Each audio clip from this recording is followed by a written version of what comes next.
Hello, everyone, and welcome to another episode of the Reckless Paradise podcast.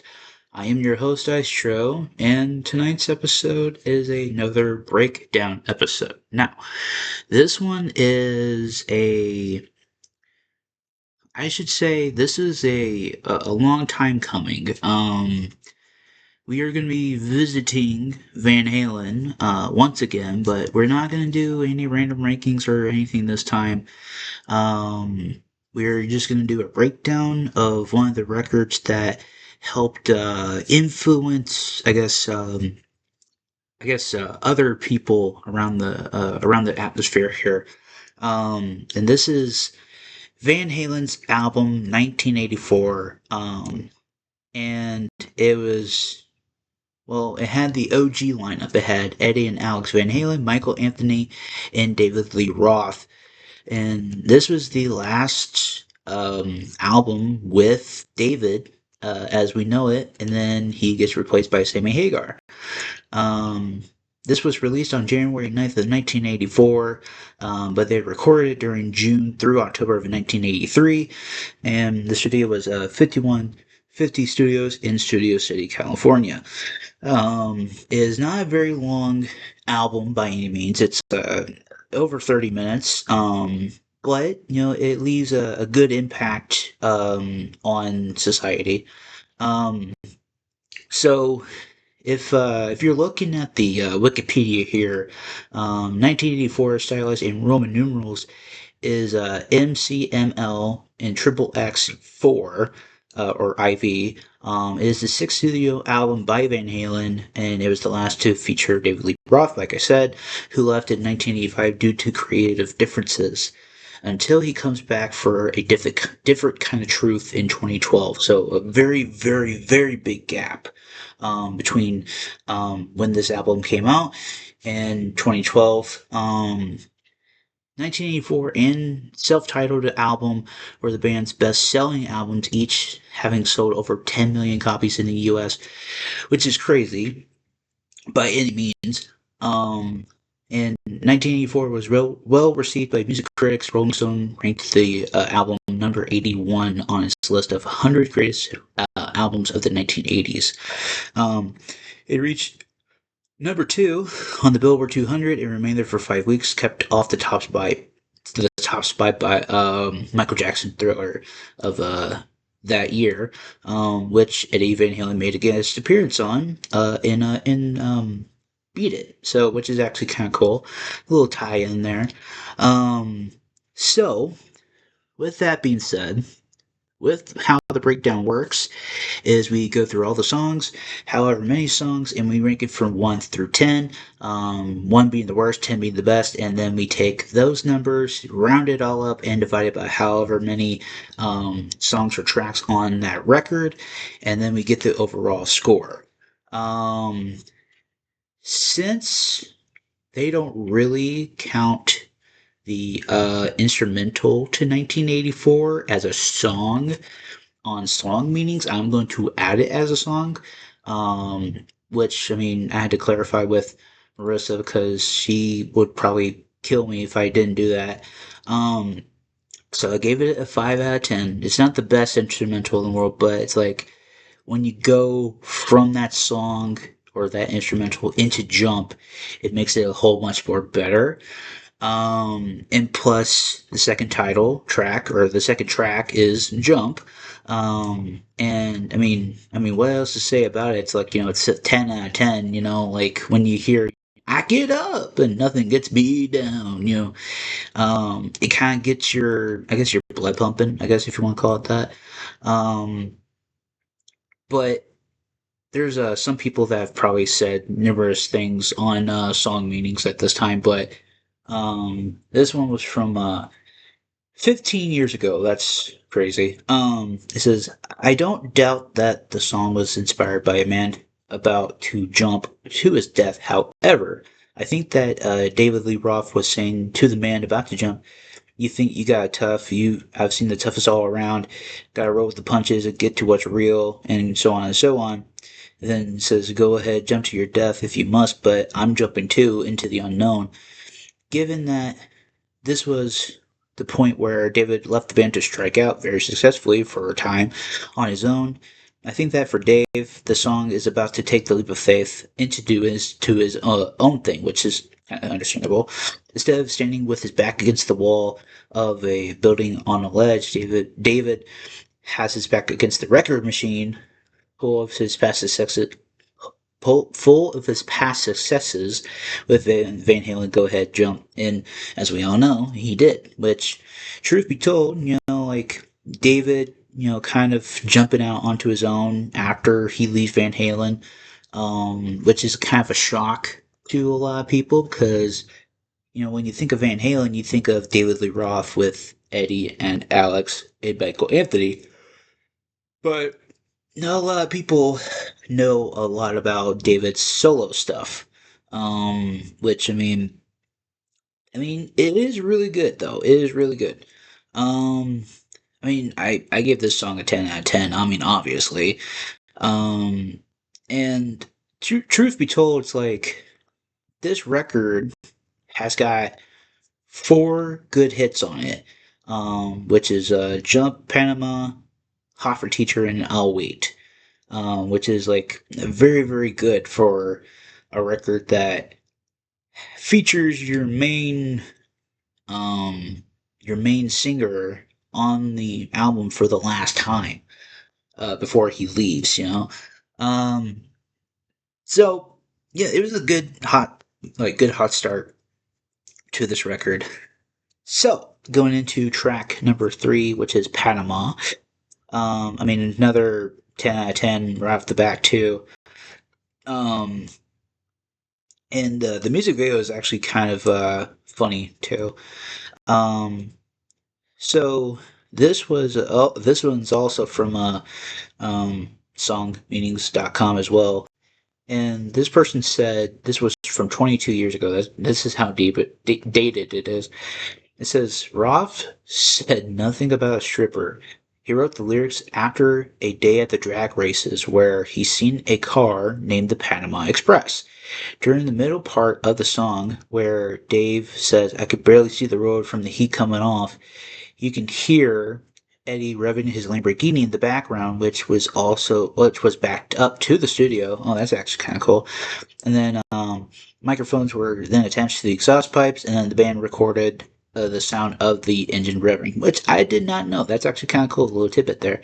Um, Somebody said, I have to say that the lyrics seems constructed in a similar fashion as Led Zeppelin's "Trampled Underfoot" was relating a car to a woman and sex. Okay. Um, but it's like like you gotta have some different sources here. Um, so it says, despite the name, the song has nothing to do with the country. It said the song was reportedly written about a car, of course, the Panama Express, which is actually cool. Nice little tidbit there. It says Roth wrote the song after being accused by a reporter of singing about only women partying in fast cars. He realized that he'd never written a song about fast cars and decided to write one, which is actually kind of funny. Um, in an interview, in an interview with Eddie Van Halen, he said the song was musically inspired by AC/DC's straightforward three-chord style, or rock style. And plus, Eddie was driving his 1972 Lamborghini Mura S in the background, which is actually kind of cool. That yeah, like I did not know that. That was actually kind of cool. And plus the music video was shot during like performances and all that stuff. Kind of cool too. But yeah, a little tidbit, a little bit nice little fun little trivia there for Panama. But yeah, nice solid song to go into the third song. So, going into song number four called Top Jimmy. I actually had to look this up to like get a little point here. So when you hear about Top Jimmy and the Rhythm Pigs, um, it actually is a band called Top Jimmy and the Rhythm Pigs. They were an American rock and R&B band that emerged from the Los Angeles punk slash roots music scene of the late 1970s and early to mid late 80s. Um, Music writer Chris Morris dubbed them Ellie's punk house band. This scene also produced bands such as the Blasters, X, Los Lobos, the Gun Club, the Knitters. Okay, that's gonna be problematic there. The Circle Jerks and the Plugs. Um, and from what I can tell, it's like they had kind of like a tough upbringing. Um, and this was the lineup at that time. Top Jimmy, who was the lead vocalist, Carlos Guitarlos, which is actually kind of funny, uh, uh, Guilty, nice, Dig the Pig, Joey Morales, Steve Berlin, who's still alive, and Tom Furby, who was a saxophonist part time. Um, they often made guest appearances by such artists as Tom Waits and Stevie Ray Vaughan, which is actually kind of cool. Um, Also joined at various times by Albert Collins, Bonnie Bonnie Bramlett, okay, Bonnie Bramlett, and then Percy Mayfield. So that was actually kind of a little interesting little tidbit of information there. So it's actually a fictionist homage to Top Jimmy and his rhythm picks, which is actually kind of cool. I gave this song a 9 out of 10, only because like how groovy it can be. Like I've actually known this song for like a little bit, and plus like coming off the heels of Jump and Panama, it's like kind of like getting into their not wacky side, but kind of a I guess like rock R&B kind of style, which is actually kind of cool. Um, so yeah, nice little, I guess, tidbit of information that I did not know about this song.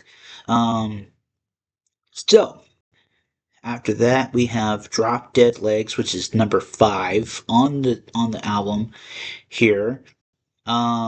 This was kind of it's not a fast song, but it's like one of those things where it's just they're having a good time. Um Somebody says it's about having a crush on someone hot, but the funny part is giant butt. What the fuck? Um I didn't really have much to go off of on this one. But I did really enjoy the groove of it. I gave it an 8 out of 10. Like I said, like if there's not really much to go off of, I would not probably give it much more than that. Um, but the next song, number 6 on the track here, or on the album here, Hot for Teacher, there's a lot to go over here. Um, I mean, the music video is like funny. It's like, and plus, like people probably have parodied this um this like music video style. The one that comes to mind is Escape the Fate, where they did that with situations.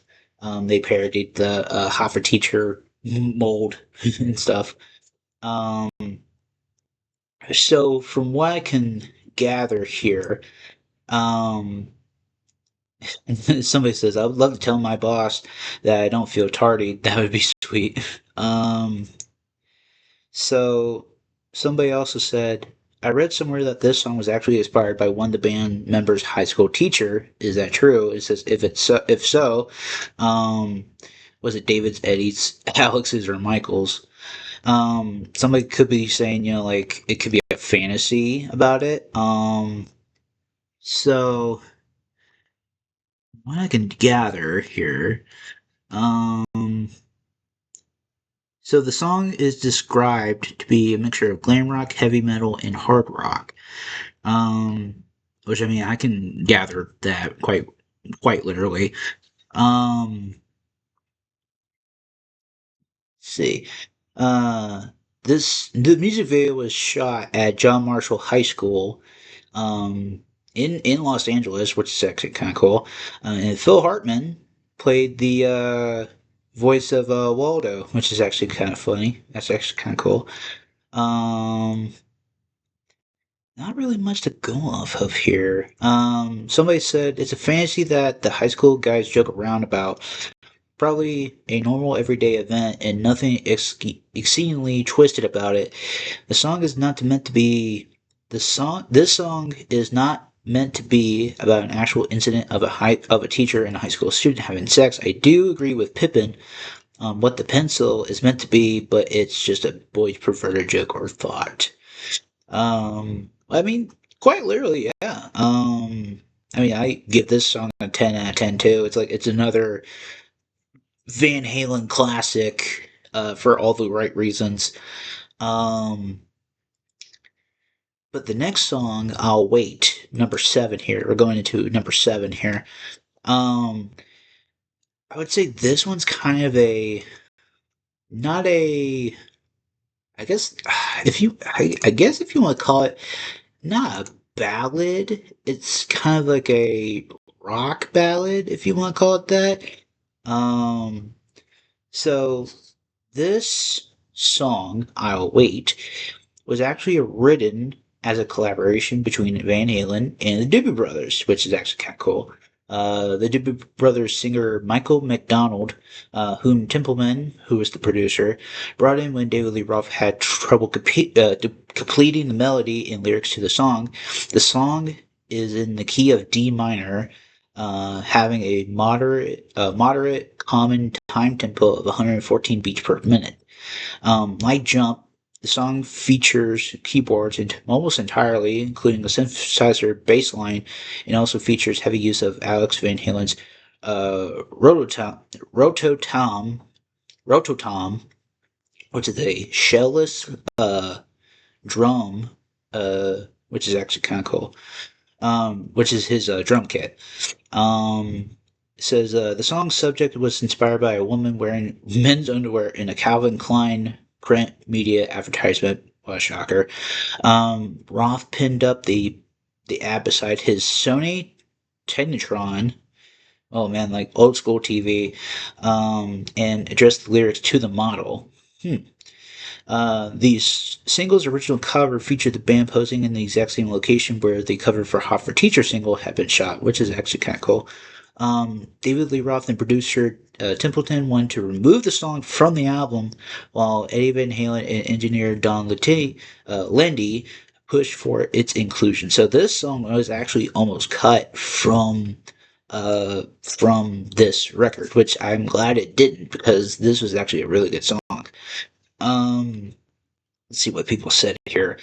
Um, yeah, so they were kind of saying about like every time he looked out the window, all you could see was this 20-foot tall poster of a girl in men's underwear. So he wrote a song about it.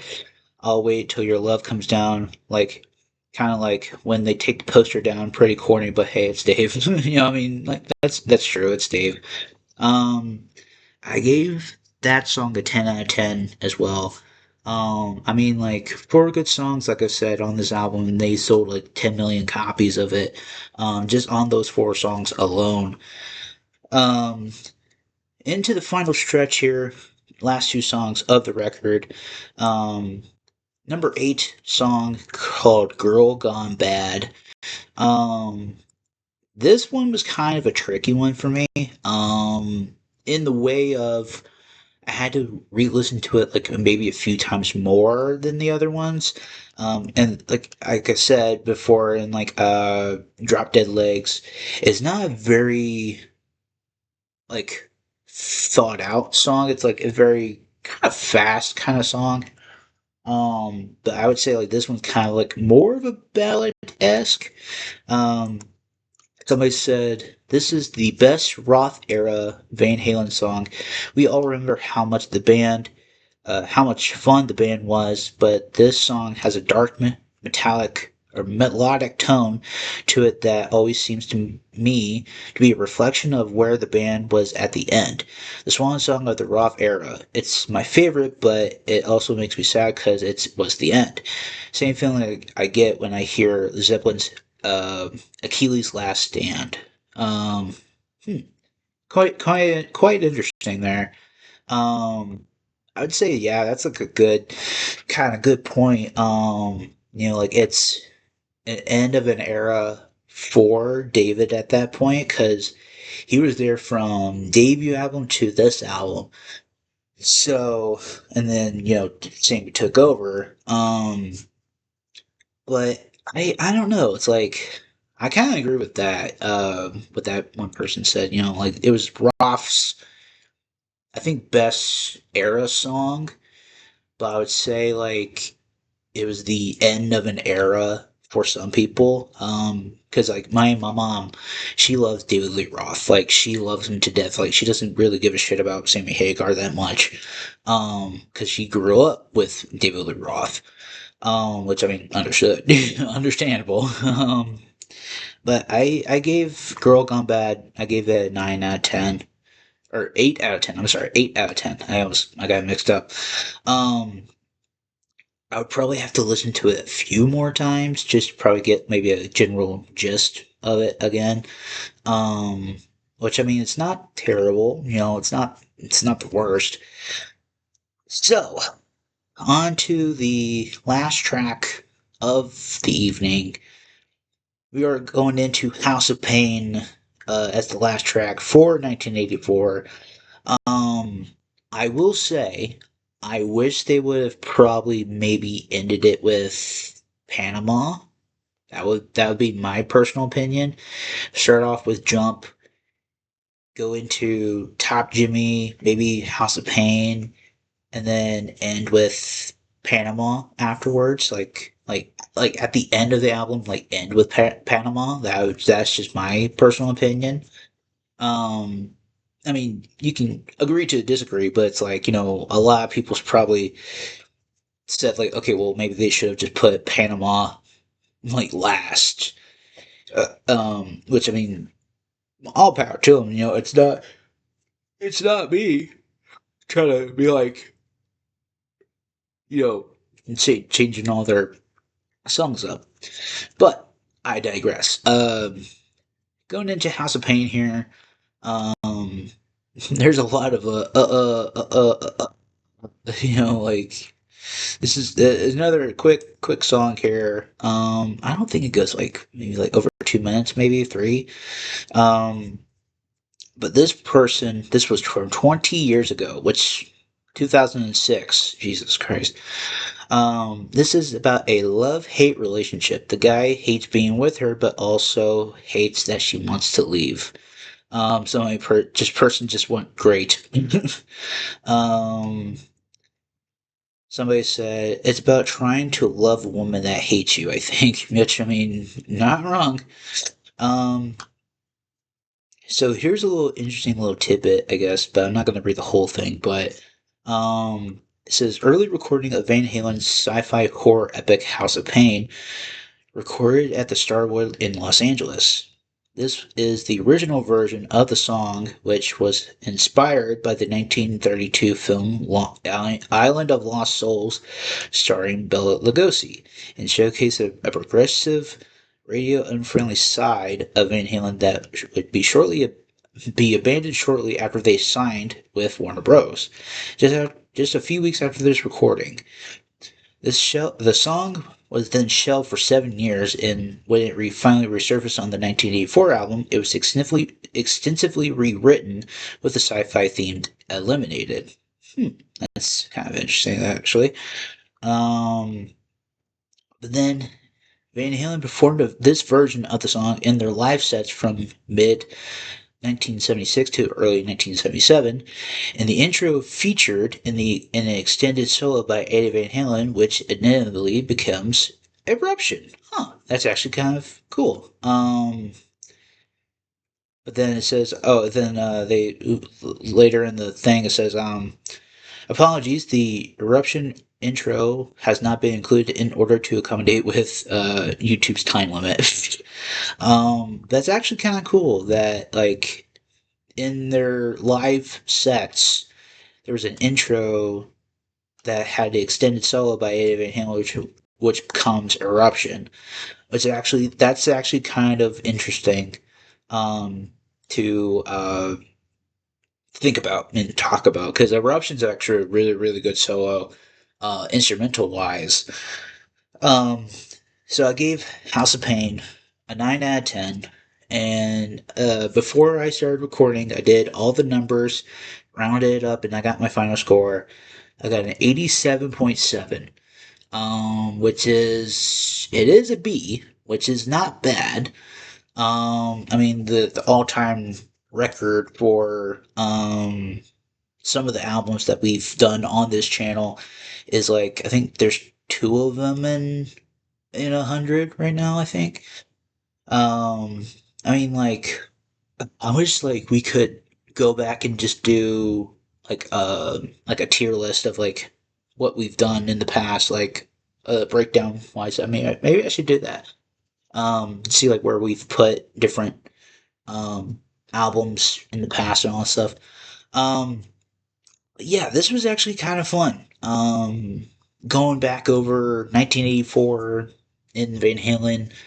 Um, but yeah, let me know what you guys think. Do you agree with my list? Let me know in the comments section down below. Now, um, this is going to be kind of a not no brainer. But the next Shoot the Shit episode, I'm going to be talking a lot about wrestling and lots of life stuff, maybe. I don't know if it's going to be a very, very long episode or not, but hopefully you guys will tune in and just watch and listen to me babble for God knows how long. Um, but if you've made it to the very end of this video, please make sure to follow us on all social media links in the description below, which will take you to our Linktree page, which will take you to our Instagram pages, Twitter pages, the podcast Reddit pages on there, my game and YouTube channels on there. I'm currently at 1630 at this moment, and sky's the limit for that. Um, Tonight's song of the night, though, it is going to be "Hot for Teacher." By Van Halen, of course, obviously.